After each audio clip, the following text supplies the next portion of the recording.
ada seragam penjaranya keren, itu yang dipakai buat jaket di lagu Bebas. Itu bikinnya di Blok M. Bikinnya di Blok Gue M? baru bilang sekarang nih, belum pernah ngomong nih gue.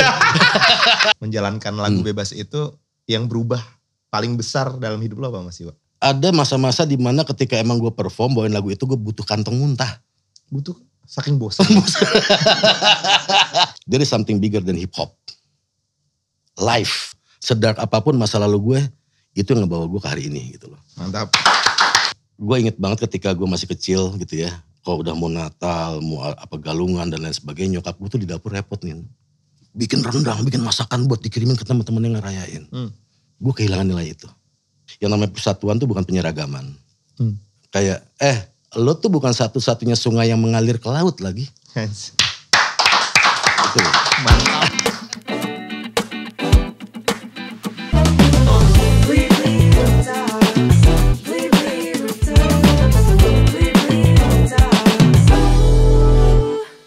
Halo Blibli Friends, welcome to my rooftop, tempat paling pas untuk ngomongin perjalanan sukses hingga mencapai titik puncak.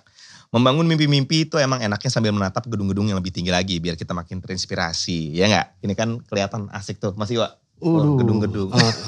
Untung gue bawa koyo nih, biar gak masuk angin. Selain ngeliat gedung-gedung, tentunya kalian juga ngeliat dekorasi yang oke banget kan, dan juga ada cemilan-cemilan nih di belakang gua. Buat kalian yang pengen dapetin inspirasi dekorasi ala Rooftops atau cemilan untuk nonton Rooftops, bisa banget cek link di bawah ini. Nah, this is Rooftops, a story about becoming number one, sebuah persembahan spesial Blibli untuk kamu, karena kamu nomor 1. Hari ini kita bakal ngobrol bersama tamu yang istimewa banget. Dia bakal berkisah tentang perjalanan hidupnya hingga menjadi nomor 1. Ada Mas Iwa Kusuma alias Iwake. Halo, gue sambil minum ya. Boleh dong. Sebelum ngomong biar gak kering, kerongkongannya minum dulu. Nikmatnya. Apa kabar Mas Iwa? Kabar baik, gue tuh sebenarnya gue utang budi sama orang penemu kopi. Karena gue nikmatin banget gitu loh. lu coffee person banget ya Mas? Gue sangat, buat gue tuh tanggalan belum berubah sebelum gue minum kopi. Jadi gue bangun tidur, ya bangun tidur kalau gue belum minum kopi, itu masih tanggalan kemarin. Masih kemarin. Pas gue minum kopi, tanggalan boleh berubah. Rapper yang malah ngopi ini. Oke, Mas Iwa, sebelum kita mulai ngobrol, kalau di sini kita ada games dulu. Waduh, oke. Gampang kok gamesnya. Badminton. Bukan. Repot dong. Itu cuma ngasih quick response saja dari kata-kata yang akan gue sebutkan. Oke. Yang pertama nih, apa impresi spontan Mas Iwa terhadap Vanilla Ice? Vanilla Ice. Iya. Bully. Gue gak tau kenapa bully. Bully ya. Vanilla Ice itu kan dulu juga sempat geger ya. Iya. Karena dia ternyata itu kalau gak salah lip sync atau apa ya? Bukan, kalau yang lip sync itu Milli Vanilli. Itu Milli Vanilli Itu ya. Milli Vanilli. Vanilla Ice itu sebenarnya gini. Kenapa akhirnya gue nongol bully? Gue sangat respect sama Vanilla Ice ketika udah di album Roll 'Em Up. Tapi ketika Ice Ice Baby, oke, itu enak. Enak. Tapi gue jadi kebawa. Ice Baby. Ya kan? Vanilla. Ice Ice. Jadi maksud gue gini. Ya 20s ya, masih gampang banget gue kepengaruh sama informasi yang masuk. Ketika emang Vanilla Ice keluar produk, itu ada beberapa resistansi dari hip hop di sana gitu ya. Yang ini apaan sih? Gitu loh. Mereka lebih respect kayak Beastie Boys, bahkan Marky Mark and the Funky Bunch, adiknya Donny ya, Donny Wahlberg, Mark Wahlberg, lebih respect ke situ karena mereka emang ya udah. I'm white, so what? Ya. Nah, kalau ini kayak trying. Dia berusaha untuk di Ice Baby seperti itu ya, bukan dirinya. Ya. Cuman akhirnya emang di album berikutnya justru Vanilla, makanya banyak dibully tuh. Banyak tuh. Dapat serangan ya. Dapat serangan-serangan. Tapi di album berikutnya Vanilla Ice nunjukin kalau, hey man, I have my own evolution. Di Roll 'Em Up dia mulai keren tuh. Baru mulai dapat respect ya. Oke, next impresi spontan Mas Iwa terhadap MC Hammer. MC Hammer malu. Kok malu Mas Iwa? Aneh kan? Itu personal juga.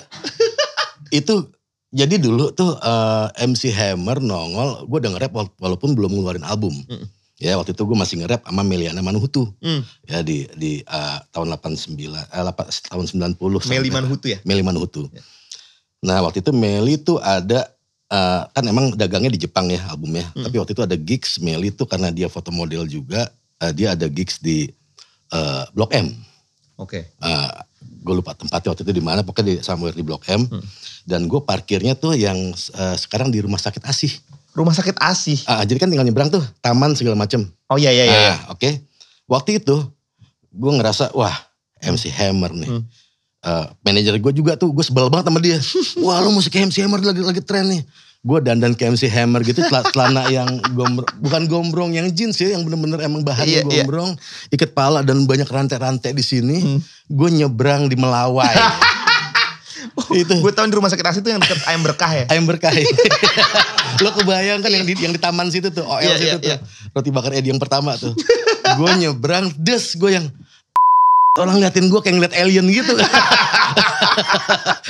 Itu gue cuman malu. Gue suka lagunya, gue sangat suka MC Hammer. Tapi ya itu tadi, gue belum siap untuk ngikutin semuanya. Waktu itu. Malu ternyata karena pernah ngikutin gaya MC Hammer dan kebetulan lokasinya kurang tepat. Kurang tepat waktu itu. Oke. Berikutnya, kalau Batman gimana Mas Iwa? Batman, gue ngerasa Batman tuh gue. Batman kasar. Asik. Personifikasi biasa. Gak apa-apa dong narsis dikit. Gak apa-apa dong. Lo Iwake kok. Ya gue tuh, gue selalu menganggap diri gue tuh adalah, mungkin sekarang udah agak berubah ya. Gue makhluk nokturnal. Pantesan, cocoknya ngopi ya. Iya, gue tuh mulai, ya gak usah dicontoh juga sih. Gue mulai berkegiatan udah ketika matahari terbenam, orang-orang udah mulai sibuk pulang, gue tuh malah keluar. Itu kebiasaan pulang pagi, pagi tidur sampai siang. Ya standar orang tidur lah, 6 jam segala macam, jam 11 bangun. Ya gitu lagi, di rumah lagi berkegiatan atau zamannya kuliah di kampus segala macam, udah ngendon di rumah, udah mulai matahari terbenam, baru keluar. Gue keluar. Sampai sekarang masih kayak gitu Mas? Kalau sekarang gue akhirnya kayak gitu tapi tetap di rumah.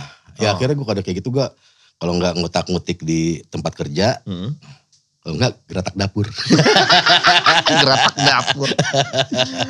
Oke, kita moving on ya. Ke yang berikutnya, Barack Obama. Barack Obama. Mamen. Mamen sih emang bener sih Barack Obama tuh. Mamen Suryamen. Bukan ya. Gue juga ngerasa punya admiration tinggi banget sama dia. Karena apa ya, personanya tuh menghipnotis banget. Sangat. Lo dan tololnya gue itu ya. Gue gak bilang kita, mungkin lo beda. Gue gak bawa orang nih ketololan gue. Tololnya gue ketika Barack Obama pilih, gue ngerasa kewakilin gitu. Lo ngerasa gak sih? Kayak, damn man, my man. Di situ gitu loh. Iya. Waktu zamannya Clinton agak sedikit terwakili karena dia sangat musikal. Presiden Amerika yang musikal banget kan. Apalagi dia suka jazz segala macam gitu ya. Tapi Barack Obama more than just Clinton himself gitu loh. Ya gue bukan ngebandingin ya. Gue gak tahu kenapa Barack Obama kenapa ngewakilin. Pernah tinggal di Menteng Atas. Di Indonesia gitu kan. Tiba-tiba jadi presiden di sana. Dan dia adalah bisa dibilang minority yang emang membuktikan dirinya. Iya, bisa juga nih. Bisa ngasih juga. Contoh bagus juga contoh buat bagus. semua orang ya. Kalau gue emang mau sok narsis lagi, hip hop terlahir sebagai genre yang minoritas. Butuh perjalanan untuk mendapat tempat di pendengar-pendengar musik Indonesia gitu loh. Makanya gue ngeliat Barack Obama tuh kayak, kenapa gue jadi ngerasa kewakilin ya, gue milih enggak gitu kan. Jangan-jangan lo penduduk Amerika Serikat ya Mas Iwa.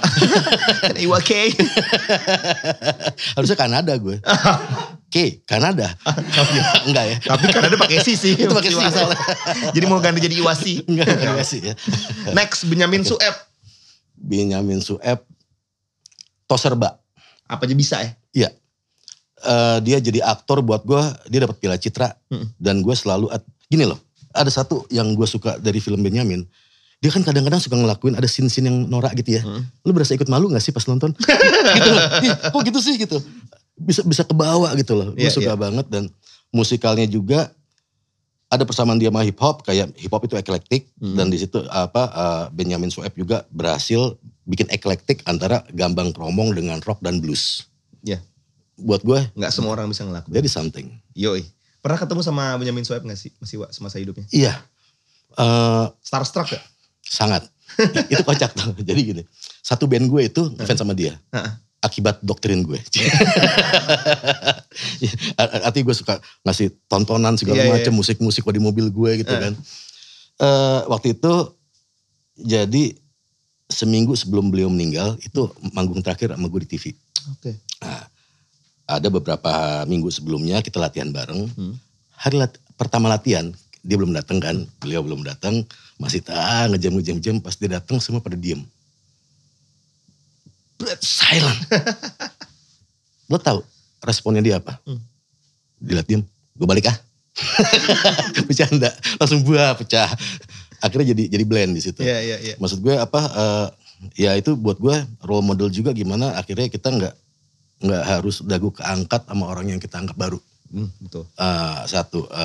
Satu hal buat gue itu inspiring banget, sangat inspiring. Itu yang coba gue, apa yang gue dapat dari orang-orang yang udah senior gue yang ya nggak semuanya gue ini gitu ya. Dia bukan cuma sekedar senior tapi legenda ya. Waktu itu saat itu living legend ya. Living legend. Udah. Musiknya enak buat gue. Lo kalau dulu sampai Tamara Geraldine sampai lo kok pengen denger lagu Benyamin ke mobil Iwa aja. Lo jadi di jalan tuh selalu sambil denger lagu Benyamin nih? Ya ada momen kalau emang gue lagi pengen chill banget ya. Kalau gue malam-malam gue lagi hektik sama kerjaan semua segala macam, gue keliling Jakarta. Ya, musafir malam. Keliling Jakarta dan gue dengerin lagunya Benyamin ke Kota Tua. Aduh. Pokoknya emang gue ke daerah-daerah yang emang pas. Yang outside gitulah. Iya. Masuk ke gang-gang semua segala macam, ya udah ngasal aja. Dan dengerin lagu itu gue rilis banget. Udah kayak gitu akhirnya balik lagi studio, kerja lagi. Udah enak, udah punya bekal tuh. Jadi emang sangat inspiratif banget buat Mas Iwa nih Benyamin Sueb ya. Alright, sebelum lanjut ngobrol, nih gue punya feeling bakal ada yang nganter barang tuh kan, bener. Ada kiriman paket dari Blibli. Iya, sudah tahu. Nih ada kado nih buat Mas Iwa nih, tapi apa isinya? Aduh. Tes. Wah, isinya adalah toa loh ini. Cek. Oh bisa nyala beneran. Oh nyala beneran, oh keren loh. Dan ini buat Mas Iwa beneran. Oh yakin lu? Siapa tau kepake buat manggung atau buat ngapain. Atau buat di rumah. Ada apa nih sama toa Mas Iwa? Masih inget gak? Pengalaman lo sepanjang karir nih yang ada hubungannya sama toa. Gue tahu. Jadi kalau buat di musik sendiri, ini gue sempet nemuin toa yang tua tergeletak di pojokan studionya Musika. Ketika gue lagi take lagu Topeng. Nah, tadinya berarti ceritain langsung ke sana. Jadi lagu Topeng itu kita nggak rencanain pakai toa. Rencanain kita coba untuk pakai efek yang ada. Gitu kan. Kok nggak dapet. Gue coba lagi take ulang lagi nggak dapet. Gue nggak dapet marahnya, nggak dapet apa ya. Gue nggak bisa ngeludahin orang di situ gitu loh. Ibaratnya karena lagu Topeng itu kurang nonjok ya. Kurang nonjok banget. Gue cuman sebenarnya ini loh, itu pun hal yang ada di diri gue. Topeng itu bukan akhirnya nggak ada di diri gue, di semua orang pasti ada gitu loh.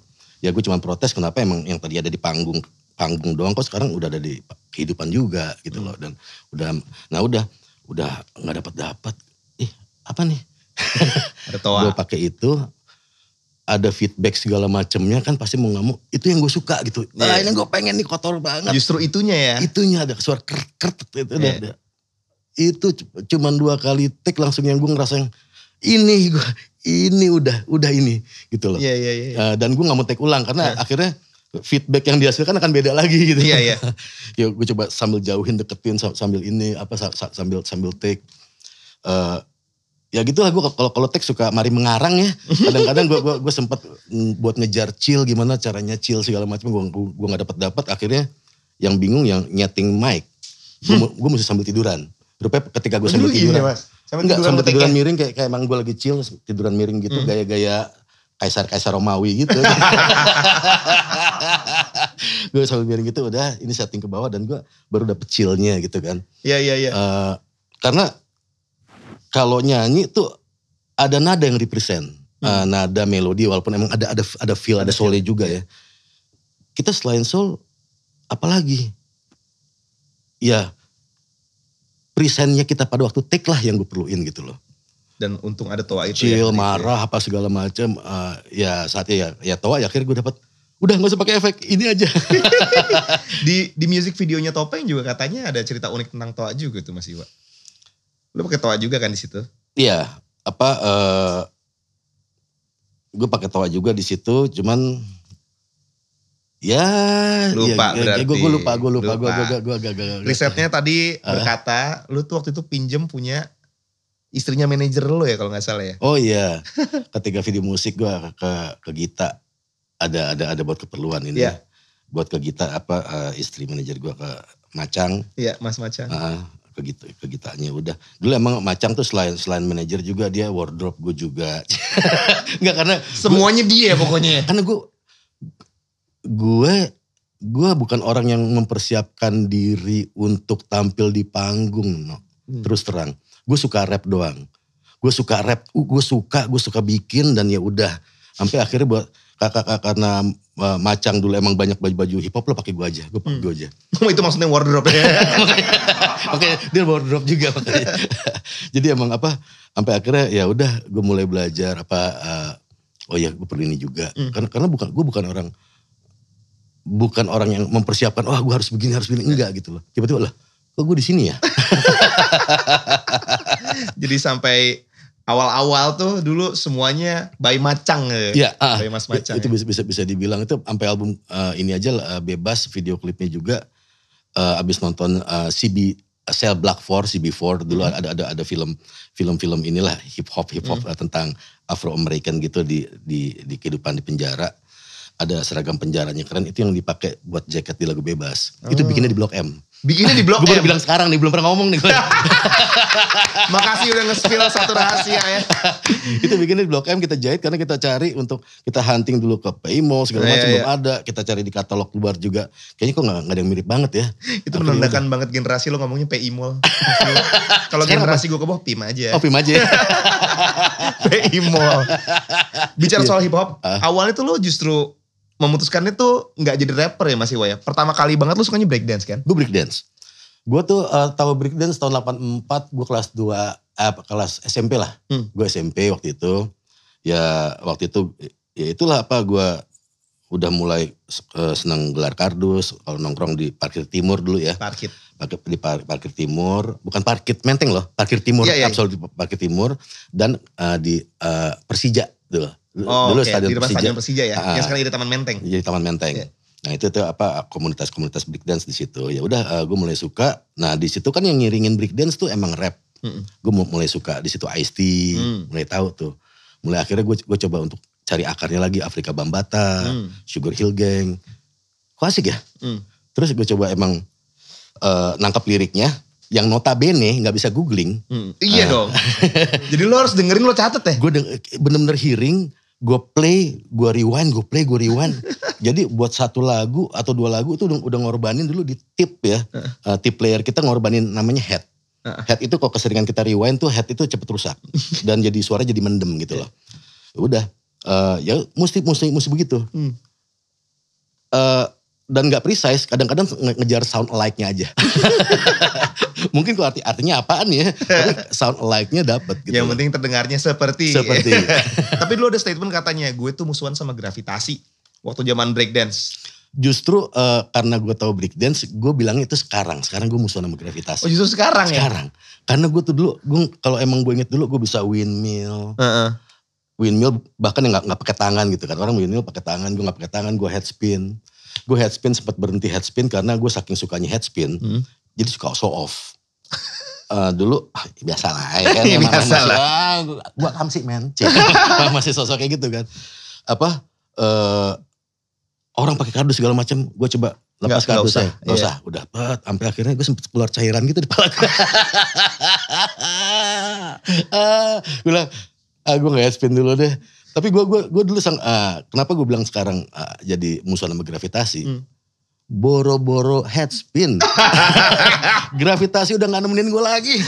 Jadi justru malah sekarang ya musuh sama gravitasi. Tapi zaman suka head spinning dulu berarti selain kopi ada satu tambahan yang jadi favoritnya Mas Iwa gue rasa. Apa tuh? Paracetamol ya. Sering pusing dong. Pusing gak sih selesai kayak gitu Mas Iwa? Sebenarnya yang bikin takut itu gak berasa pusing dan gak berasa sakit. Tapi pas kita lagi buka topi gini, habis headspin cuman alas topi doang gitu lah, udah gak pakai kardus lagi. Buka. ini kenapa kok cairan? Lo kok bening? Otak gue berkurang volumenya jangan-jangan kan. Ternyata itu bener-bener karena head spin pas dicek ke dokter. Gue gak tahu, gue cek ke dokter, gue bilang head spin segala macam. Ya dokter malah tahu istilah head spin pada waktu itu kan. Gue cuma bilang emang gue suka muter pala apa maksudnya? Ya kan bingung nih, ngapain kamu gitu kan. Ya, Mas kayak ada hobi yang lain ya? Coba tolong lebih fokus ke yang lain aja gitu ya. Mas kenapa enggak origami aja gitu kan, lebih enak kan. Tapi berarti dengan ikutan komunitas breakdance segala macam itu kan makin bikin Mas Iwa deket banget sama scene hip hop ya. Betul. Jalan ninjanya Mas Iwa ngerasa kayaknya gue rapper. Momennya apa tuh?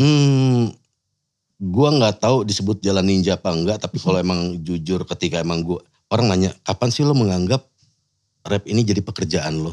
Oke. Kalau gue sih nanya sebenarnya bukan pengen lihat itu sebagai pekerjaan sih, karena banyak orang yang dapat tawaran nge-rap aja mungkin aja dia belum ngerasa 100% dalam dirinya bahwa ini jalan gue, pengen jadi rapper gitu. Kan it's much more than uang gitu Mas Iwa. Kalau pekerjaan kan kita ngomongin kan soal itu gitu. Gue sih kalau dibilang jalan ninja berarti kita udah ngerasa passion kita di sana kan. Iya.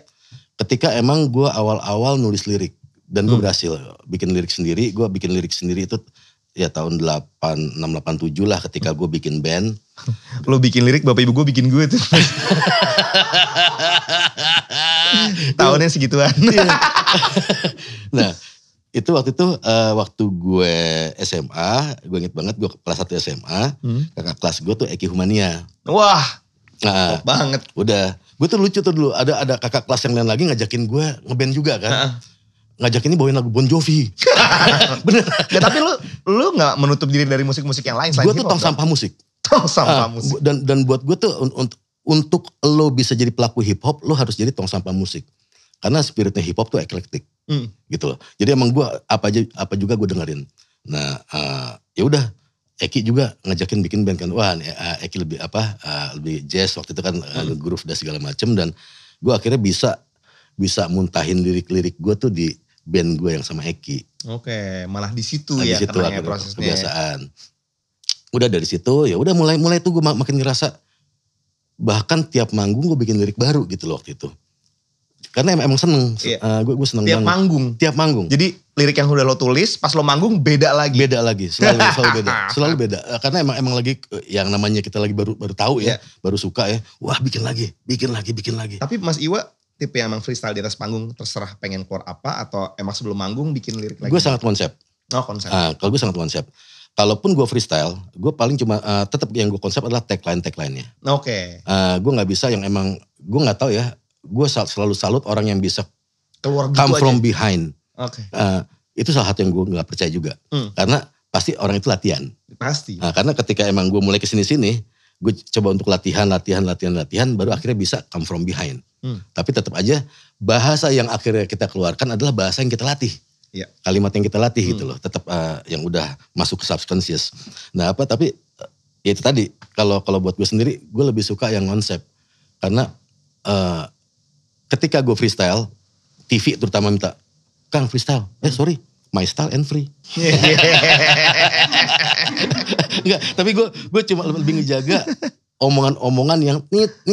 Yeah. Karena ketika emang gue cari padanan sajak, nggak ketemu larinya ke situ. Padanan tuh maksudnya rima ya? Rimanya sendiri. Akhirnya larinya kalau kita udah ke pojok segala macam, waktu dan beat segala macam udah menuju ke punchline, akhirnya keluarnya des.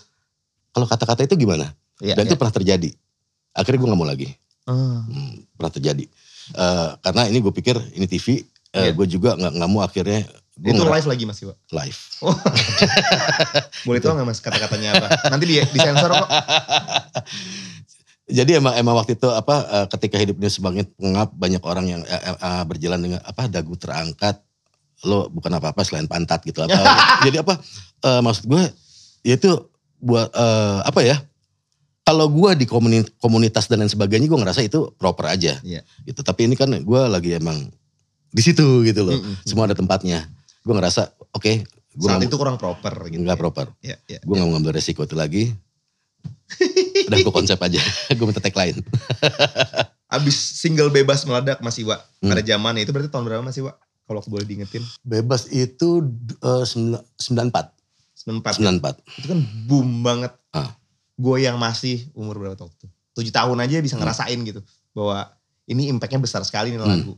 Kalau dari lo sendiri sebagai pelaku dan penciptanya yang bener-bener menjalankan lagu bebas itu, yang berubah paling besar dalam hidup lo apa Mas Iwa?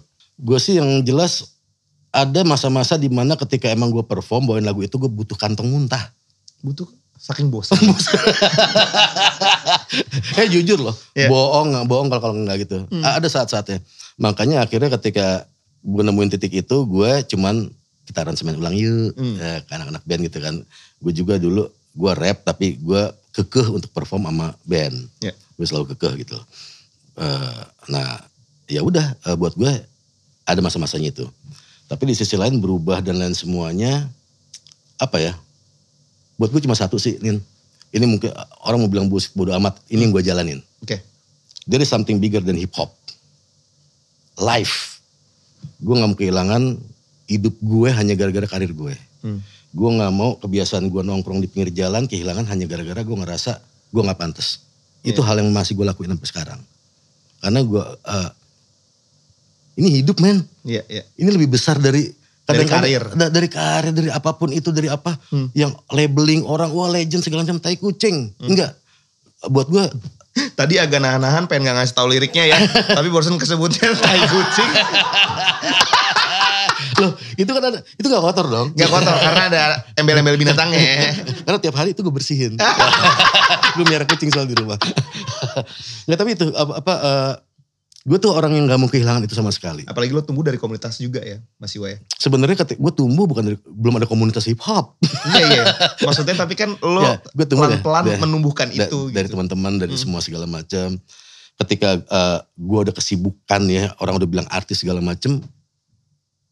Gue masih nongkrong sama teman-teman kuliah dan teman-teman SMA, teman-teman SD. Ya udah masih sama mereka, bahkan temen gue yang artis itu sangat sedikit sekali, sangat picky. Lo kan gak bisa nongkrong tempat gue, ya udah bukan temen gue gitu. Jadi gue lebih kayak gitu. Karena gue gak sama sekali, buat gue ada sesuatu yang lebih besar dari ini dan gue gak mau kehilangan itu. Gak mau banget. Keren. Mas Iwa, gue kan juga suka nulis lirik ya. Kalau di dalam penulisan lirik musik pop itu kan gue punya metodenya. Nah gue tuh selalu berusaha membayangkan gimana sih kalau seorang rapper nulis lirik.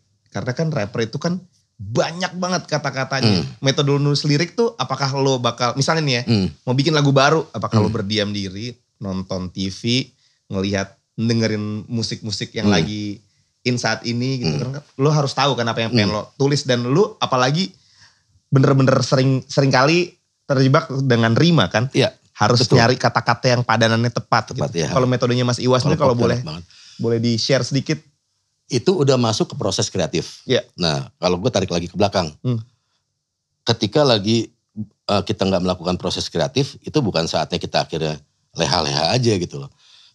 Gue inget dulu ketika emang gue lagi gak dalam proses kreatif, gue selalu ngumpulin paling gak satu kata baru.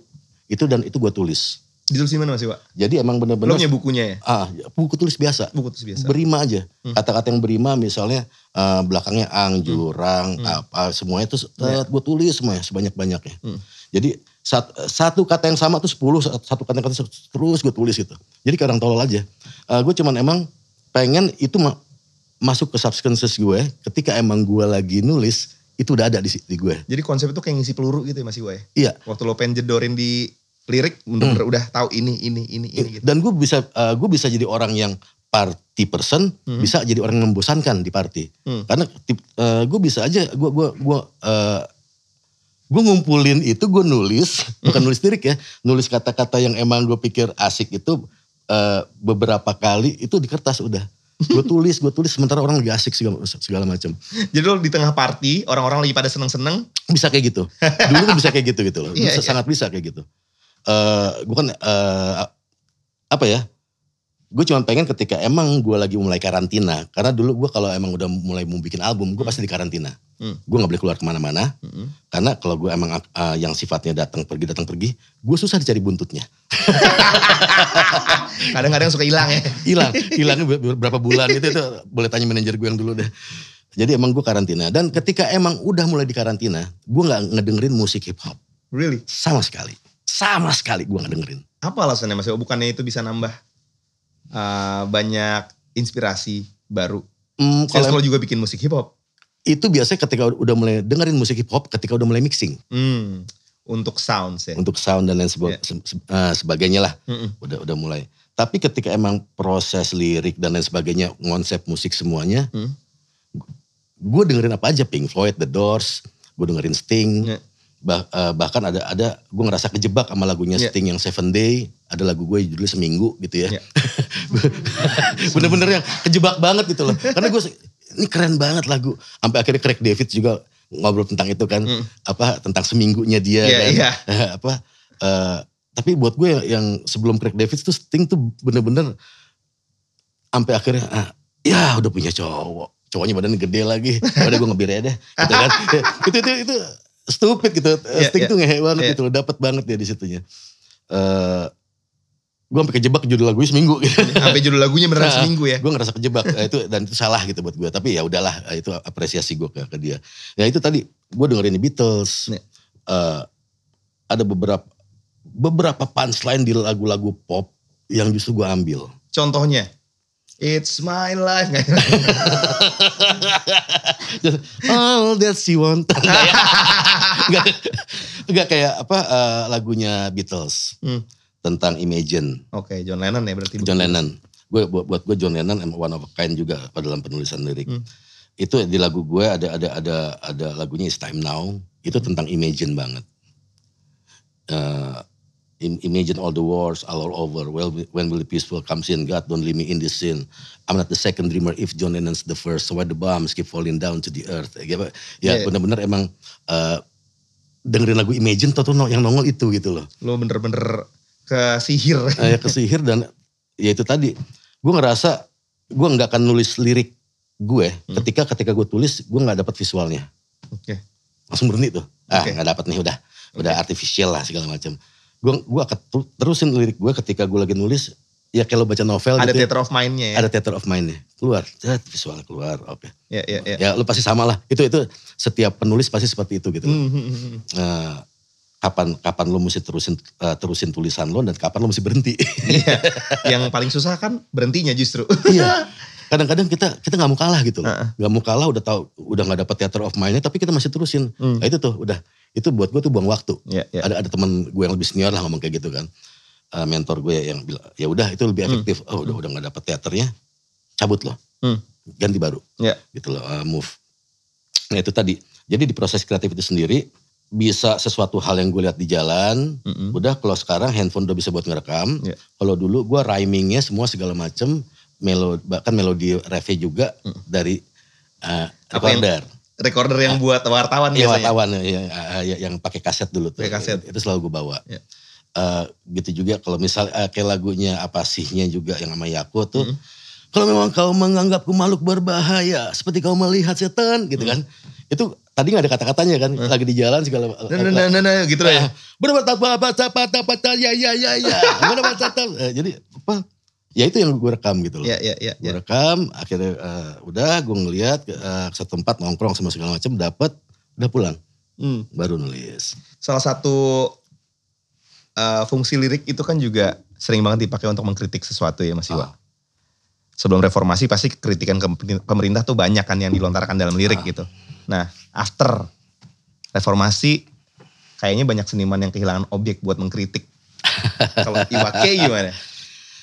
Ini sebelum ngomong ke situ ada satu hal nih. Orang kalau lagi happy dengerin musiknya. Tapi kalau lagi sedih pasti dengerin liriknya. Iya. Bener gak? Bener. Kalau lagi happy pasti dengerin tapi kalau lagi sedih lirik ya. Itu ke liriknya. Lirik emang bagian dari lagu yang emang bisa dibilang mata pisaunya gitu ya. Mau mengkritik dan lain sebagainya. Buat gue lagu apapun itu adalah tentang cinta. Apapun itu. Kritik sosial pun karena emang rasa cinta gue sama suatu situasi yang emang belum kesampaian. Dituangin dalam kritik sosial. Walaupun mau kata-kata teriak segala macam. Jadi emang cinta ini banyak perspektifnya akhirnya jadi berbagai macam lirik yang kritik sosial, mau apa segala macam. Bahkan gue berani bilang kalau emang lagu death metal pun tentang cinta. Iya. Protesnya mereka terhadap sesuatu dia dihajar di situ. Iya. Oke silahkan bully gue. tapi orang gak mungkin protes kalau dia gak cinta sesuatu kan. Iya karena dasarnya cinta. Peduli. Perspektif banyak. Yeah. Nah, dari dulu gue itu paling gak pernah bisa mengkritik, Nino nih jelek, ini ngedis dan seperti itu. Ini pas lagi rap battle gitu? Bukan rap battle, penulisan lirik gue sendiri. Okay. Yeah. Kan nggak menunjuk sesuatu. Yeah. Segala sesuatu yang gue kritik, kayak topeng, ada di diri gue. Kemunafikan ada di diri gue. Tikus got, kerakusan, tentang koruptor segala macam, ada di diri gue juga. Gue rakus juga. Gitu loh.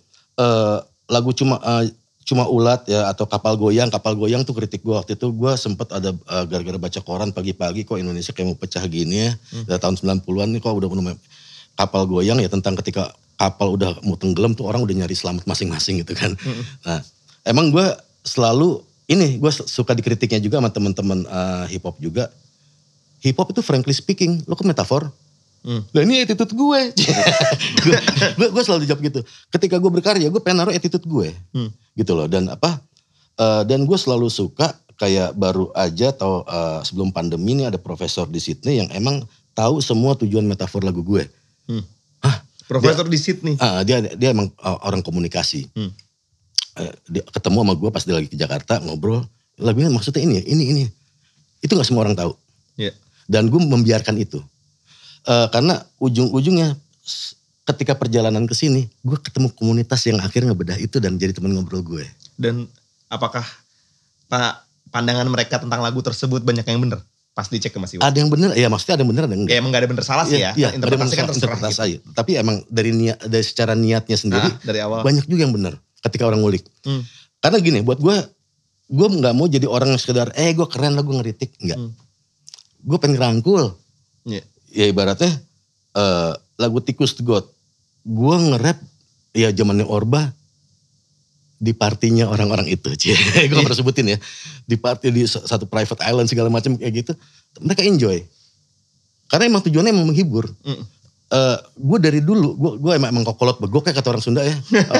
Sok tua gitu. Gue cuma pengen message gue tuh nyampe ketika dia mau tidur. Oh iya ya gini anjrit. Oh iya. Gue ganggunya di situ. Bukan pada saat ketika emang orang lagi perform. Gue pengen orang tuh kehibur ketika gue perform. Lagu bebas orang bebas apaan? Enggak, gue habis baca buku Zen Dharma kok itu. Nah ini menarik nih, gue juga pengen tahu Mas Iwa. Satu aja dari sekian banyak lagu, pengen tahu sebenarnya hal yang mendasari lo nulis lagu bebas waktu itu apa sih perasaannya? Kan kalau kita kan mikirnya adalah bebas, lepas, ku tinggalkan saja semua beban di hatiku tuh orang pengen party kan. Mostly kan orang berpikir seperti itu. Nah tapi gue habis baca langsung ya cerita nih. Gue habis baca buku Zen Dharma, sama habis baca John Lennon yang ada sempat di salah satu artikelnya dia ngomong never lose a child in you. Never lose a child in you. Jangan sampai lo kehilangan sisi anak kecil di diri lo. Dan gue Zen Dharma itu salah satu yang gue suka sampai sekarang gue baca. Gue seneng banget. Zen Dharma di situ ngomong tentang kebebasan berpikir. Ketika lo gini deh contohnya. Lo di sebelah tukang mie dok-dok nih. Nungguin mateng. Deket kompornya. Yeah. Panas kan? Panas. Tapi kalau di sebelah lo orang yang lo sayang. Berasa panas gak? Enggak dirasakan. Iya, udah sebelah mie dok-dok, sebelah lo gue, makin panas kan. Makin gak enak gitu loh. Kapan matangnya bang gitu kan. Jadi maksud gue sebenarnya bebas ini gimana kita ngedapetin satu titik escapingnya lo ketika lo lagi bener-bener down. Semua beban lo gitu. Cuman kalau gue emang akhirnya gue ngomongin secara afterlook segala macam gak metafor, gimana nikmatin tuh lagu. Iya. Gitu loh. Tapi emang kalau makanya ketika emang orang udah berenang di liriknya, orang per lirik, lo kesini, lo gila ya, lo maksud lo ini ya, emang iya gitu loh. Karena gue lebih percaya ngomong ke alam bawah sadar orang itu lebih efektif dibandingin kita ngomong, lo berubah lo gak asik orangnya, cuma pengen kelihatan keren doang lo, wah gue beda sama lo, gue keren nih, gue nggak ke situ. Gue pengen, gue dasarnya tiap orang pasti beda, tapi tiap orang pasti punya titik temu. Yang gue hajar itu, dan itu adanya di subconscious. Dan itu tadi makanya lo bilang juga ya, lo bukan pengen protes tapi pengen ngerangkul ya Mas Iwa. Gue gak pengen protes, gue pengen ya udah, kalaupun emang dia ngerasa itu benar ya udah terserah. Gue cuma nyampein ini kok, gitu loh. Dan syukurnya buat beberapa orang yang emang ya kayak ya dulu tahun 98 ada demonstran segala macam gitu ya, sangat deket banget sama beberapa lagu gitu. Lagu Topeng dan semua sangat deket banget. sama lagu-lagu yang seperti itu. Tapi ya udah lo yang dapat, yang mereka juga dapat buat goyang-goyangnya gitu. Buat goyang-goyang. Buat ajojingnya, tapi buat gue nggak ada masalah sih. Tapi ya yang penting buat gue adalah itu. Ya udah, lo pulang ke rumah jadi PR lo. Salah satu PR yang gue rasa justru lo lagi sering ngerasain tuh, tadi gue terinspirasi dari obrolan soal si kapal goyang Mas Iwa. Kan itu kan waktu lo baca koran terus ngelihat Indonesia kok kayaknya mau pecah ya. Nah sementara kan emang lo terkenal sebagai salah satu rapper di Indonesia yang juga sering banget mengangkat tema Indonesia gitu, Mas Iwa. Kalau gue tanya, apa sih sebenarnya yang paling pengen lo angkat di Indonesia kalau ngomongin soal kecintaan kita semua pasti cinta sama Indonesia. Tapi ini lebih menarik. Kalau ngomongin saat ini ya, apa hal yang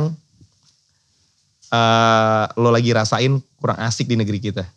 Gue sih ada satu line gitu ya yang selalu jadi momok di gue, yang gue pengen, yang namanya persatuan tuh bukan penyeragaman.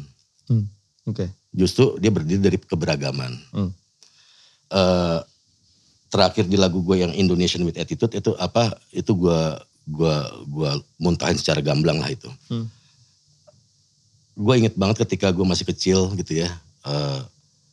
Kalau udah mau Natal, mau apa galungan dan lain sebagainya, nyokap gue tuh di dapur repot nih.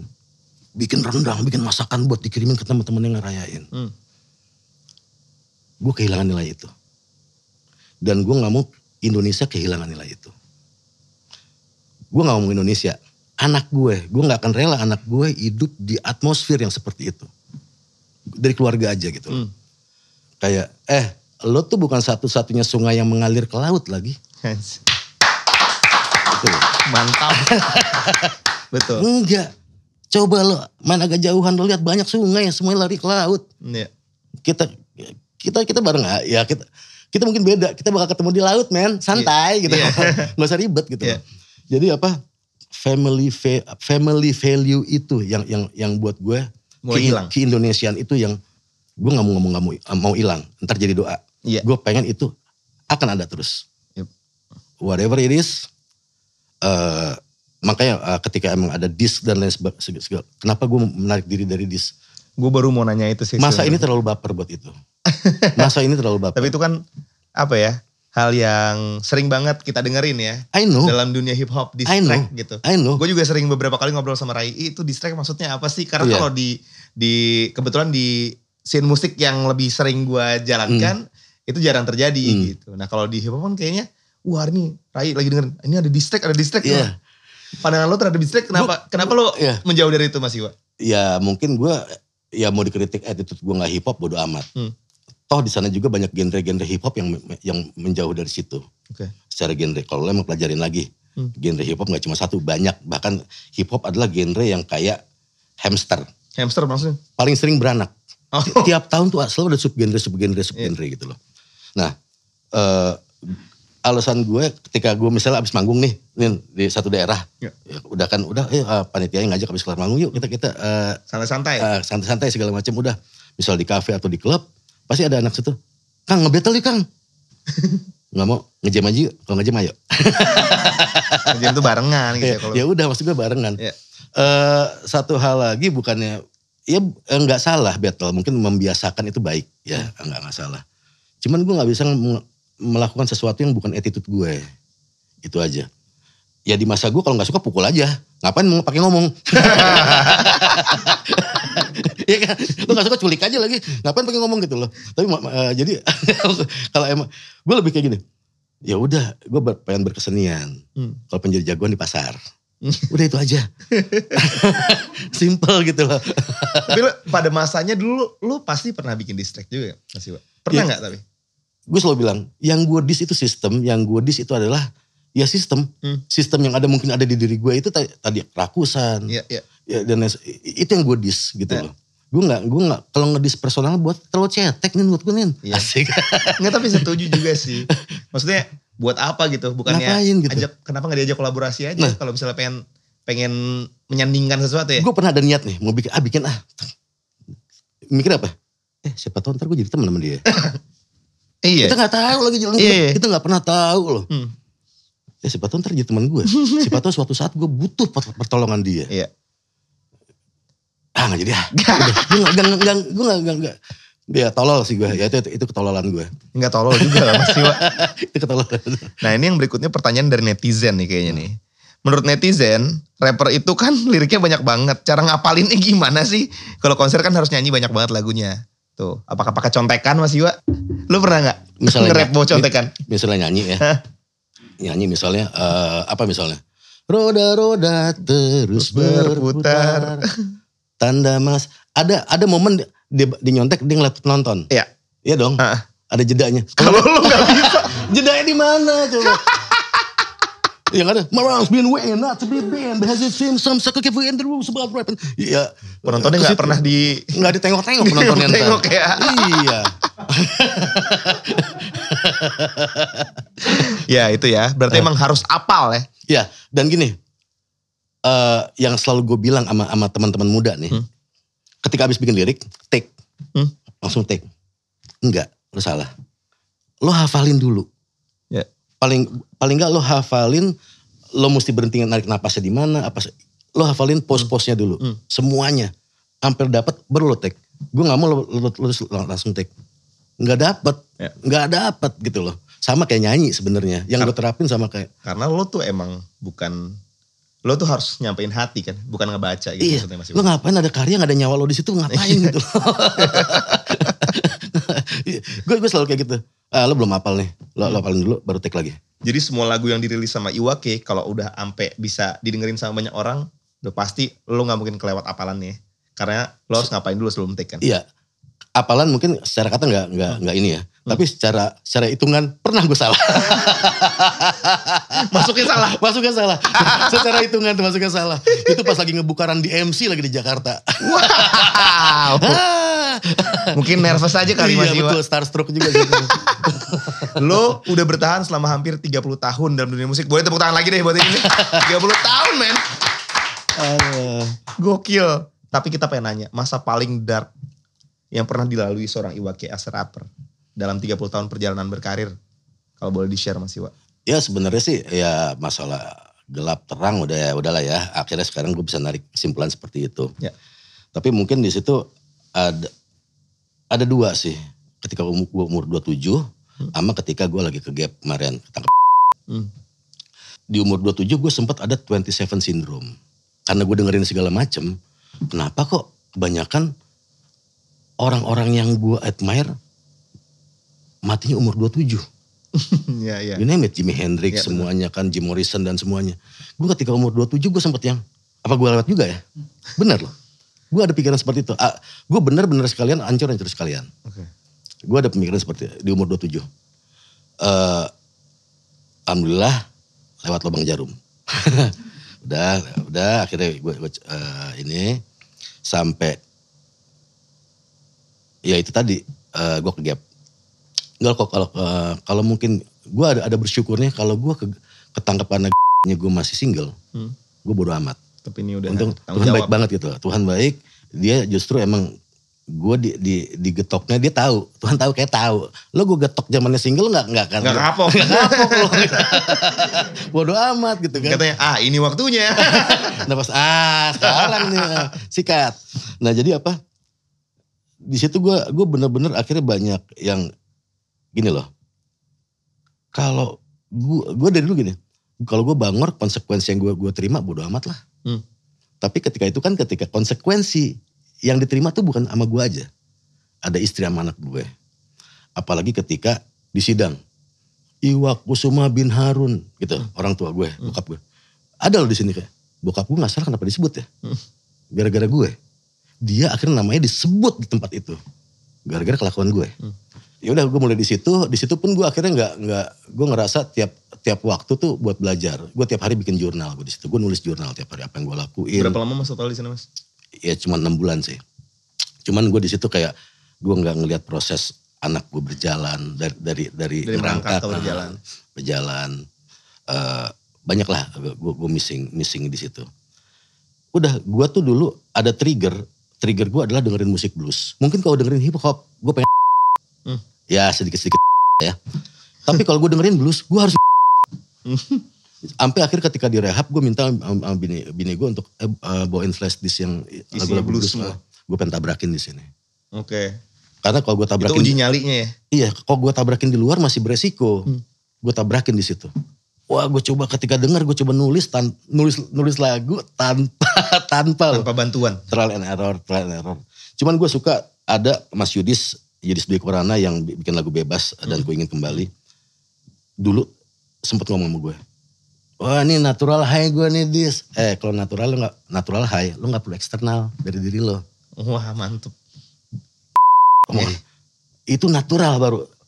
Gue tuh yang itu terngiang terus pas di rehab. Gue mesti nemuin saklar gue nih. Selama iya kan saklar gue di mana nih? Gue nyari lagi saklar gue sampai akhirnya ya alhamdulillah udah jadi beberapa lagu, jadi tulisan, jadi cerita film gitu. Gue banyakin nulis banget gue di situ. Ya itulah apa gue makanya kalau gue bilang itu masa gelap nggak adil juga ya. Karena buat gue nemuin banyak harta karun di situ gitu loh. Wah. Gila. Tiap hari kita dikasih hadiah men, dilemparin men. Tiap hari nih sampai sekarang. Cuman kayak gini aja. Lo naik kelas, lo dapat hadiah motor. Lo cara gunain hadiahnya gimana nih? Lo seruntulan lo kecelakaan. Iya. Kalau pakai benar bakal jadi manfaat gitu loh. Apapun itu gitu loh. Makanya gue pikir sampai bini gue ketika emang main ke rehab itu lagi besuk. Kamu kok cengar-cengir sih? Nggak susah ya res ya? Ya karena gue emang coba untuk nemuin ritme itu. Ritme baru ya? Nemuin ritme itu dan kalau nemuin ritme itu dengan bersedih sih, tiap hari kita minta doa bahagia. Masa abis kelar doa kita ngerengut, kita mengkhianati doa kita kan? Maksud gue ya udahlah gue coba untuk lebih. Makanya gue ngerasa ketika lo bilang dark, gue kayak ngerasa nggak adil. Gue banyak banget yang gue temuin di situ. Sedark apapun masa lalu gue, itu yang ngebawa gue ke hari ini gitu loh. Mantap. Nah tadi lo sempat bicara soal harta karun ya. Harta karun setiap hari tuh kita dikasih hadiah-hadiah itu juga kalau gue bisa analogikan. Hari ini juga dunia hip hop Indonesia tuh dikasih banyak sekali hadiah dari Tuhan. Munculnya rapper baru gitu kan yang masih muda. Ada Nayaka, ada Rai, ada Rich Brian. Kalau Mas Iwa mengamati perkembangan musik hip hop hari ini seperti apa? Keren. Kalau udah mulai hari ini. Buat lo yang waktu start masih sangat belum ada temennya ya? Gak ada temennya, gue sekian banget. Tapi anaknya orang kayak gue kan emang gue bisa main ke komunitas mana aja. Ya gue kayak Lucky Luke sama Jolly Jumper. Jalan kemana-mana gitu kan. Gue suka banget. Makanya itu gue bilang tadi, Nin. Hip hop itu berkembangnya luar biasa. Yang jangankan ngelihat yang luar biasa sekarang nih ya. Apalagi ada Rossi Snap. Itu yang sampai video klipnya dibahas sama orang-orang Afro Amerika. Video klipnya biasa, cuman dia bisa triplet dan wah keren banget. Rai juga aku bersama apa yang itu? Yang apa? Bagaimana dengan aku? Bagaimana dengan aku? Chris Brian juga yang edamame gitu ya. Buat gue ngasih warna banget, makin banyak perspektif, makin dimanja penikmat hip hop. Lo mau hip hop apa aja ada. Iya. Gitu loh. Enggak cuma dikasih kacamata kuda, hip hop harusnya begini, hip hop harusnya begini. Iya. Karena buat gue sendiri hip hop yang penting spiritnya gitu loh. Ya itu eklektik. Gue paling gede ketika ada orang ngomong, enggak lagi Kang, itu tuh gak hip hop banget. Apanya gak hip hop? Enggak, soalnya musik kan hip hop. Kalau lo berarti poser. Lo cuma ngambil permukaan. Kalau gue mau nanam jeruk California di Indonesia gitu ya. Si seednya ini, bijinya ya harus bergaul sama tanah Indonesia. Iya dong. Baru dia tumbuh. Gue gak bisa nanam hidroponik gitu loh. Dan kalau tumbuh di Indonesia namanya mungkin udah gak bisa jeruk California lagi juga ini gak sih kan? Iya. Lo udah mesti punya attitude lo sendiri. Udah hybrid ya? Udah hybrid, gaya lo juga gaya sendiri. Perspektif lo sendiri. Ya itulah, makanya kayak ada Rai. Rai juga apa, ya buat gue apa ya, bertebaran banget ramen juga. Ramen girl bareng ya. sama Snoop sekarang. Ya. Di recording studinya Snoop. Banyak banget Tuan 13. Tuan 13. Apa ya, banyak pilihan. Yang gue sebutin tuh beda-beda ya. Igor, ya di 20s awal tuh Igor. Tapi mulai kesini tuh, wah mulai. Emang ada masa stagnan sedikit. Hip hop bukan stagnan. Gue bilangnya tuh, kayak lo ngeliat setrikaan. Kelihatannya adem, tapi pas lo pegang panas. Iya kan? Iya kan gue kayak dingin nih, pas lo pegang panas. Nah itu ada masa-masa seperti itu. Komunitasnya tetap hype. Tapi sekarang, di masa sekarang, yang ngerasain hype-nya bukan komunitas aja. Tapi orang di luar hip hop pun ngerasain hype-nya gitu loh. Itu yang bikin gue doyan. Nah, itu kan ngomongin anak-anak muda sekarang. Kalau Mas Iwa bisa ngobrol sama... Anak-anak muda dulu maksudnya? Sama lo waktu masih muda, lebih tepatnya. Oke. Sama lo umur 17 tahun, kira-kira nasihat apa nih kan lo udah... Wah journey-nya udah panjang banget nih. Tapi kalau punya kesempatan naik mesin waktu, ketemu lagi sama Iwa Kusuma nih. Umur 17 tahun lo bakal ngasih nasihat apa Mas Iwa? Nasihat ke gue? Lo ngasih nasihat ke diri lo sendiri yang masih muda. Gue toyor, gue gak kasih nasihat, gue rasa ya. Gue keburu gedek, gue pasti ngeliat ini kelakuan lo, ya kayak anak menteri lah. Lagu-laguan lo. Gak sempet gue kasih nasihat. Tapi apa ya? Jadi pertama toyor dulu ya, baru nasihatin. Toyor dulu. Ya itu tadi, gue tuh orang yang, ya benar, never lose the child in you. Tapi gue orang yang dewasanya telat. Gue baru menyadari ini adalah pekerjaan aja setelah mungkin 10 atau 11 tahun setelah gue berkarir. Bener. Gue orang yang boros. Gue so rock and roll. Gue yang hidup buat hari ini. Besok sih ntar. Wah masih mindsetku masih seperti itulah. Bodoh amat. Dapat dari panggung segala macam. Habisin gitu. Bodoh amat gitu nanti bener. Yang gue salut dengan anak sekarang tuh. Lo baru keluar 1-2 album. Udah bisa nyicil rumah. Maksud gue udah punya visi gitu loh. Itu gue butuh dinasihatin orang tua aja, gue aja gak mempan gitu loh. Makanya kayaknya bisa nasihatin cuma diri lo sendiri kan? Iya benar. Gue ada hal yang emang gue terlalu asik sama diri gue. Ada hal yang terlalu, orang musik mungkin nggak tahu, wah asik lo anaknya humble. Enggak, justru gue sombong lagi. Bener, gue sombong sama kemampuan gue sendiri. Gitu loh. Mungkin gue cuma bilang, lo gak usah belagu deh. Itu doang. Itu ya, nasihat ya. Udah lo gak usah belagu. Jadi toyor, lo gak usah belagu. Udah. Kayak ngajak ribut bukan kayak nasihatin Mas Iwa. Toyor, lo gak usah belagu. Lo bener, untung lo ketemunya gak gue dulu masih ngeselin dah. Mutam, muka tampolan. Ngeselin gue dulu. Jadi udah itu aja tuh ya? Udah itu aja. Jangan belagu, oke deh. Mas Iwa, rencana terdekat Mas Iwa, apalagi nih yang bakal kita dapatkan dari seorang Iwake ini? Ya gue lagi nyiapin lagi karena gue juga ada satu acara Musafir Malam. Sama ini juga ya ininya. Di Mola TV. Boleh disebut kok. Waktu itu udah ada session awal, kita lanjut session berikutnya. Jadi di situ kan ya, terlalu ngobrol ya. Ayo dong. Karena yang kita obrolin akan jadi lagu. Oh gitu? Iya. Oke, jadi siap. obrolan gue yang sesi 1 kan, yang udah jadi album nih, sama Nikita Mirzani, sama Elo, sama Gading, sama semua, ada 7 orang tuh udah jadi lagu. Oke. Jadi dari omongan kita dapatnya apa, passionnya itu jadi lagu. Oh menarik sekali. Nah ini udah kita baru bikin 3 kita tes lah. aja Mas Iwa di sini role play. Gantian ya. Ceritanya Mas Iwa, 1 pertanyaan aja. Kira-kira sekarang nih ganti nih sebentar jadi Musafir Malam. Mas Iwa jadi hostnya. Gue jadi yang ditanya. Kira-kira dapat pertanyaan kayak apa gue di acara kayak gitu? Buat lo takdir apa sih? Waduh, langsung kebelat ke belakang dulu. Enggak, karena dari situ gue gini loh. Gue kalau kenal orang biasanya dari hal kayak gitu. Gue nggak akan bercerita tentang takdir di lagunya. Tapi gimana lo menyikapinya itu akan entah lagunya jadi lagu chill, apa lagunya lagu yang hype, apa lagunya jadi mellow banget. Ya. Dari perspektif lo ngeliat itu kan. Misal lo kalau ketemu kuntilanak gimana? Nah dari situ kan ketahuan gitu kan. Jadi gue lebih ke hal-hal yang simpel di situ. Orang nggak kayak Ariel aja. Kenapa gue jawab ya? Kalau ketemu kuntilanak mau diajak ngapain Mas Iwa? Kalau gue dulu zamannya masih gue minta bagi dong. Barangnya bagus, ketawa mulu. Masih barangnya bagus ya. Kalau gue pengen nanya samponya apa? Oh iya bener juga. Iya kan soalnya rambutnya kan panjang terus. Oke jangan lupa juga tuh tonton Musafir Malam bersama Iwake. Berarti season 2-nya lagi dalam progres ya? Iya, baru 3 episode, baru menyelesaikan 3 lagu. Oke Mas Iwa, terakhir mungkin bisa ngasih pesan untuk Bilby Friends yang pengen jadi nomor 1 di bidangnya. Siswa nomor 1 di bidang lo, asik. Nomor 1. Tapi gini sih, untuk berpikir di luar kotak mesti ada kotak. Untuk menjadi nomor 1, mesti ada nomor 2, nomor 3. Gue gak percaya sama orang yang kedua itu adalah bukan juara, gue gak percaya. Karena setiap orang akan menemukan jalan menjadi menang di dirinya sendiri gitu loh. Bahkan ketika lo kalah, lo akan ada kemenangan lain yang lo bisa dapatkan, itu lebih keren. Gue nggak akan admire sama orang yang emang dia ngerasa menang ketika dia sukses aja. Gue nggak admire, biasa, setiap orang bisa. Yeah.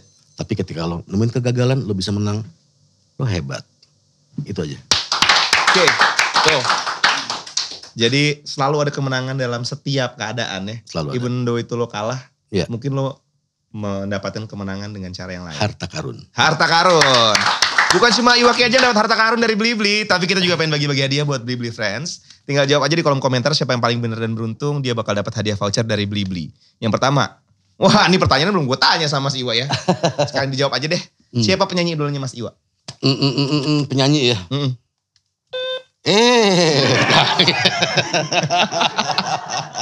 Untuk ayam. Ya udah gampang aja lah ya. Sting lah. Oke, Sting. Tulis sekarang. Buat dapat voucher dari Blibli. Yang kedua, apa single Iwake yang meledak sejak tahun 94? Ya langsung tulis, siapa tahu lo beruntung. Oke Mas Iwa, untuk mencapai kesuksesan hari ini, pasti banyak banget orang-orang yang berjasa ya. Banyak. Kalau gue pengen minta tolong, lu telepon salah satu orang berjasa itu, kira-kira lu bakal telepon siapa Mas? Ya pasti orang tua lah. Orang tua. Pasti orang tua. Tapi jangan ya kali ya. Enggak apa-apa, bebas lu yang pilih. Teman aja. Temen, boleh. Siapa? Teman aja. Terus berjasa banget nih. Ya Macang lah kali ya. Wah, cocok, boleh telepon gak? Boleh, gue telepon ya. Ya. Kalau gak diangkat. Mas Macang Riu Pasa. Masaru Riu Pasa. Ini manajernya Mas Iwa dulu. Iwaka. Masaru Riu Pasa. Padam. Hah? Ngapain lo men? Ya. Hah? Lagi ngapain lo? Di jalan mau pulang Dari mana? dari Prapanca. Gue posesif banget gue orangnya. Hah? Sama siapa lo? Ci? Ngapainnya tadi Ci? Posesif gue orang. Lu sekarang lebih detektif dari bini gue. Jang, gue lagi sama Nino nih di acara Nino di Blibli. Lu ngomong apa deh? Ya, bukan gue yang ngomong dong Mas Iwa. Mungkin Mas Iwa pengen ngucapin something buat Mas Macang. Cang, jadi gue ditanya nih sama Nino nih. Orang yang berjasa buat gue di karir gue. Gue sih sebenarnya gue nelfon lo biar cepet aja. Gue pusing gue tadi soalnya gue ditanya gitu. Gak usah GR lo. Kempis aja deh.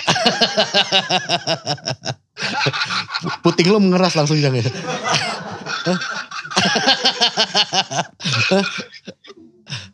Ini lagi acara. Iya lagi acara. Lagi di acaranya. Live. Live.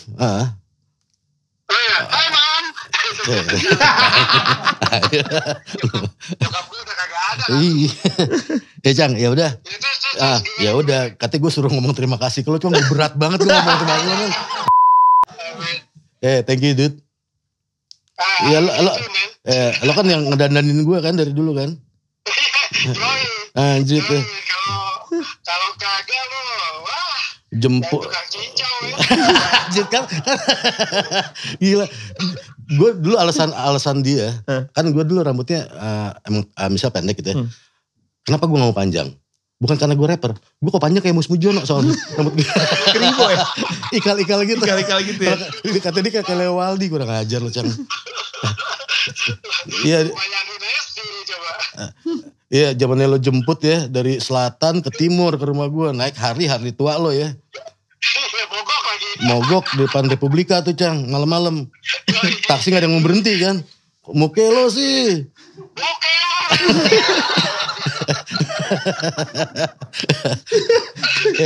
Cang. Thank you. Karena gue sama Macang juga gak ada kata Macang aja. Tapi sama keluarganya. Iya. Sama Om John. Sama nyokapnya dulu emang. Aduh. Pokoknya doa terbaik juga buat bokap nyokap ya. Ya kita kayak family man. Dari dulu. Hah? Kita kayak keluarga udah. Iya makanya. Udah ya. Dangkemen ya. Ya. Jangan banyak ngaca-ngaca lo. Udah. Jauhin kaca. Enggak dia dia pas udah nge-gym, jadi kalau kita ngomong sama dia depan kaca, dia nggak ngeliat ke kita, dia ngeliat ke kaca. Dia gini-gini. Kan kita ini ya digratisin kita. Ya, paling nggak minimal mulai dari gue lah mengagumi diri gue sendiri. Jadi kalau lagi jalan nih, tiba, wah keren banget. Dia ngeliat ke IG. Pas gue lihat, Ngeliat dirinya sendiri. Cowok lagi begini aja. Wah lo Cang, Cang. Offside lo, offside. Cang, thank you Cang ya. Udah itu ya Cang ya. Pakai thank you banget men. Gila. Yuk, ciao men. Itu dia Mas Ruri Pasha. Udah levelnya bukan manajer itu ya. Brother itu ya. Iya, dia keluarga banget. Karena adiknya Macang juga, gue kenal Macang tuh dari adiknya juga. Adiknya tuh kakak kelas gue kakak kelas gue di Unpar. Gue kuliah tuh itu adiknya Macang, Ratna Kahoru. Ya udah, kenal dari situ. Ya udahlah, berangkat ya sama Mbak Gita juga. Gue bersahabat sama adiknya juga tuh. Dari mereka pacaran, gitu kan. Jadi sama Rama juga. Oh udah, pokoknya udah sama mereka udah. Ya gue sama teman-teman nongkrong pun kebanyakan jadi kayak keluarga sih sebenarnya. Walaupun sekarang Mas Macang sebenarnya udah gak jadi manajernya Mas Iwa lagi ya. Ya, tapi brothernya gak boleh putus ya. Tetap dia kan lebih sama Igor sekarang kan. Ya gue sama Igor juga deket banget soalnya. Ya brother sih. Bahkan gue pernah bangun tidur nangis-nangis. Pas bokapnya habis meninggal, gue inget banget tuh. Bokapnya meninggal, tapi pas lagi Natalan tahun berapa, gue mimpi bokapnya, mimpi diajak makan, masuk ke rumah putih semuanya, bokapnya pakai setelan jas segala macam. Ayo makan, macam mana om? Lihat, pas bangun, iya pas beberapa hari sebelumnya bokapnya meninggal tuh. Bilang, ya maksudnya emang udah dekat gitu loh. Iya. Ya kayak keluarga lah kalau Macam bilang lah. Makanya buat gue sih bonus pertemanan adalah menjadi keluarga sih. Itu bonus pertemanan. Ya. Bonus kita di tempat ketika kerja gitu ya, bonusnya adalah kita punya teman yang frekuensinya sama, dari frekuensinya sama akhirnya jadi sahabat. Ada bonusnya lagi dari situ mungkin bisa jadi keluarga. Yes. Yaitu yang akhirnya itu tadi kenapa gue selalu nganggap there is something bigger than hip hop, life. Hidup akan selalu lebih besar daripada apapun. Oke. Ini mungkin gak sebesar hidup nih. Tapi di acara ini sama, gue juga harus nge-present sesuatu untuk Mas Iwa. Apa tuh? Secara musical sense, tapi tamu kita hari ini adalah seorang rapper legendaris. Jadi bikinnya harus rap ya. Mohon maaf ya kalau kurang berkenan Mas Iwa. Dari depan udah gitu aja dulu, takut salah. Beatnya lu agak cepet ya. Coba. Aduh bismillahirrohmanirrohim deh. Yuk. Coba ya. Dia jagoan rap Indonesia, takkan pernah biarkan beat tersia. Adu tatap mata menonjok dengan kata, tak pernah menyerah untuk rap Nusantara. 1, 2, 3 hip hop engkau jaga, rangkai huruf berjuta menjadi senjata.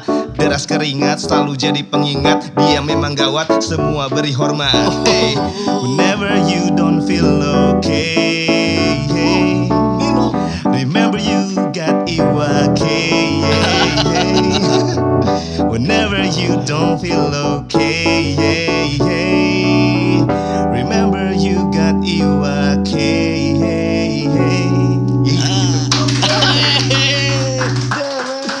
Maafin sederhana aja Mas Iwa. Dapatkan Iwa K di mana saja. Produk Iwa K produk. Tapi keren. Tegamen nulis rap gini terus nge-rapnya di depan Iwa K gitu. Thank you for wording. Thank you banget. Dan gue belum berhasil jadi rapper karena gue masih baca ya. Kalau tadi kan harus dihafal. Thank you so much Mas Iwa udah hadir kesini. Banyak banget pasti yang bisa dipetik sama Blibli Friends. Dan semoga sesi ini juga menjadi sesi yang berkesan buat kamu Blibli Friends. Karena kamu nomor 1. Buat Blibli Friends, nantikan lagi Roof Talks episode berikutnya dengan tamu-tamu yang punya story about becoming number one. Gue Nino Kayam dan juga Iwa K. Kita pamit dulu. Sampai jumpa.